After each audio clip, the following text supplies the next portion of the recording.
Fellow colleagues, may I begin? Yes. Thank you.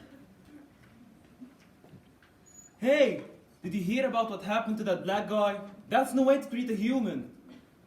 Shh, not so loud. They'll hear you, and you'll only get yourself into trouble. Just follow what everyone's doing. Go with the flow. They can't all be wrong. Hey, I'm considering exploring my abilities. I want to express myself. I want to be an artist.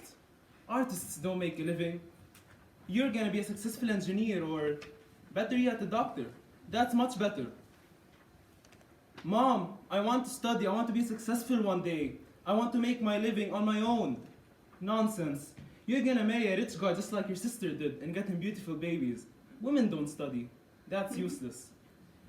Now, these are sample real-life situations, which, if you see are free of faults, then we have a serious problem here. Do we simply ignore the transgression of human rights, such as the black man's right to equality and non-discrimination? Or the second person's human right to freedom of expression, which is simply being disregarded?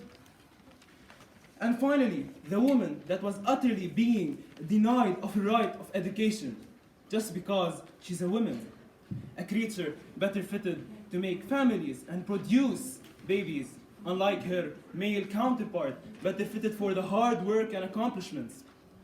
Now, I am no feminist, but I care for human rights. Now, this only begs the inevitable question: what are human rights? Human rights are believed to belong to every single person indiscriminately.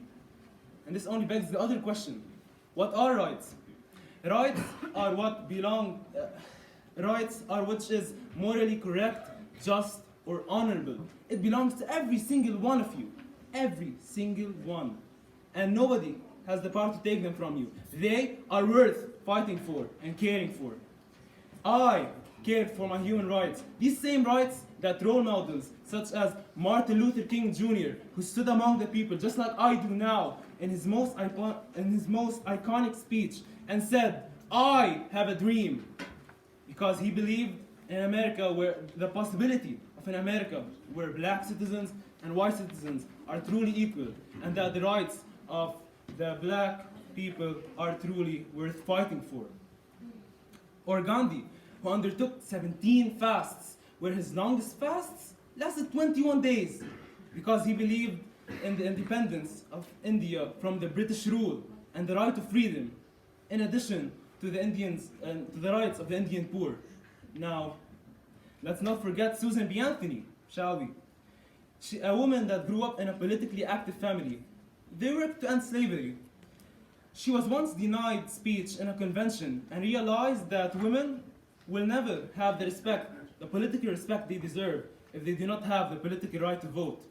Her speeches shook the world, gave a new perspective of the matter, and her work, which paved the way for the 19th Amendment, which after 14 years of her demise, gave women the right to vote.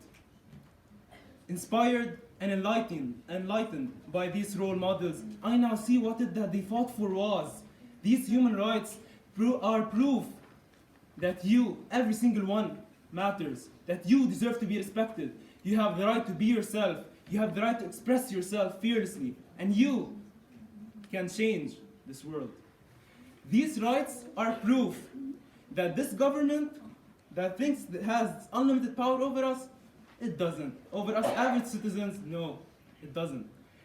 This government, its responsibility is to take care of our needs and to protect our freedoms, given we fill our end of the bargain as well. I now see what is it that they fought for so gallantly. Knowing what I know now, armed with a voice and spirit, I am ready to fight and earn my human rights. For I care for my human rights. Thank you.